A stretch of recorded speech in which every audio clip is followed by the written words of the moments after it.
Welcome back. You're watching Startup Street. Every year, more and more people in India fall under the disabled category, and not just because the definition of disability has been expanded. According to the 2011 census, over 2% of India's population, that's over 2.5 crore Indians, live with one form of disability or another. And this number is estimated to have risen considerably in the 11 years since this number was published. CNBC-TV18 Shraddha, Tiwari and me report that this is opening up a huge opportunity for assistive technology, especially given advances in robotics, AI and machine learning. From social impact startups are lining up to dive into this space. However, there are numerous challenges that are crippling growth. Take a look. Hearing aids, prosthetics, wheelchairs, voice amplification systems, braille displays. Assistive technology comes in various shapes and sizes and is increasingly being tailor-made to suit changing needs. Technology has played a large role in the advances in this field. With a growing population needing this kind of aid, the assistive technology market in India is expected to grow at a CAGR of 5.6%, shooting past $60 billion a year in the next 5 years. This is good news for the over 2.5 crore Indians who live with one form of disability or another. But there's a gap. Data from Statista indicates that around 18% of India's disabled population does not have access to assistive tech products. One reason for this is that cost is prohibitive. The other has to do with business models that companies are using to design, develop and market this technology. Some of the more common assistive devices like wheelchairs, crutches and magnifiers are available direct to consumers, but these are usually rudimentary in design. Versions that are powered by newer technology are not. A number of startups which have emerged to meet the demand for assistive technology-enabled products in India, like Trestle Labs, which designs devices and systems to help the visually impaired with their reading, say they prefer the business-to-business model and only residual transactions involve selling directly to consumers.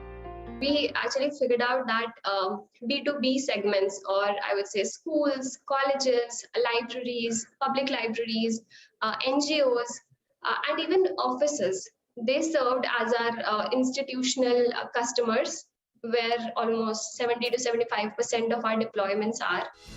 Experts and market players acknowledge that this can be a problem in a country like India, where around 69% of the overall disabled population, that's over 1.86 crore people, live in rural areas.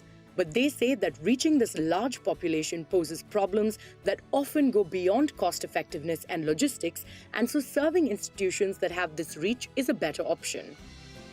We don't have that kind of money to spend to the Tier 5, Tier 6 cities or the village level. And the majorly PWD coming from those regions, right? And the person who are living in the Ahmedabad or Mumbai or Delhi or metro cities, Tier 1, Tier 2 cities, they know about this product and they can procure from our distributor. The lack of funds has also meant that several startups in the assistive space are struggling to stay alive, let alone maintain their foothold in the market. According to a report by PwC, the Indian startup ecosystem witnessed a decline in funding of nearly 40% in the April to June quarter, and companies that don't have a large market footprint or are more involved in the capital-intensive R&D side of the business have taken a hit. This has turned the spotlight on organizations like Assistive Tech Foundation, which offer mentorship programs and connect startups to potential VC networks. We made a very large network of entrepreneurs and innovators. So there are around 350 to 370 innovators and entrepreneurs who are developing solutions for people with disabilities, who are developing assistive technology devices for them, are in our network. But there are other limitations. For one, assistive technology requires a high degree of customization, and that means online marketing and delivery systems are largely not viable. Another is legal. The processes for patenting devices and assistive technology are governed by different rules and regulations in different countries. So even though India is among the top 3 growth markets for assistive technology, Indian startups are limited from scaling their products to other markets and accessing a market which, by whose estimates, is made up of roughly 15% of the world's population. Countries like China and USA, on the other hand, have been lending startups in this area a large helping hand. Data released by World Intellectual Property Organization shows that when it comes to conventional assistive technology, China accounts for 41% of total patent filings, USA for 27%, and Japan for 21%. In emerging assistive technology, China accounts for 44% and USA 38%. Experts say localization and support to homegrown technology will go a long way in making products and services more accessible and affordable in India. A few global organizations are trying to help. I cannot believe that India does not have the capacity to make quality hearing aids. I cannot believe that India do not have the capacity to make export quality wheelchairs.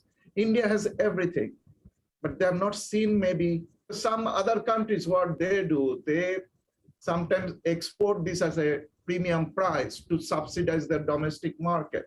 So there are different financing mechanisms, there are different business mechanisms one can work to see that the products are compatible and they really can be available at an affordable price. But say that government intervention designed to support this space will prove crucial in the years to come, especially with global disposable income, with the consumer market for assistive technology slated to reach $9 trillion in a few years. In Mumbai with Shraddha Tiwari, Arundhati Ramanan. And with that, it is a wrap on this edition of Startup Street. More news and updates coming up on the other side. Stay tuned.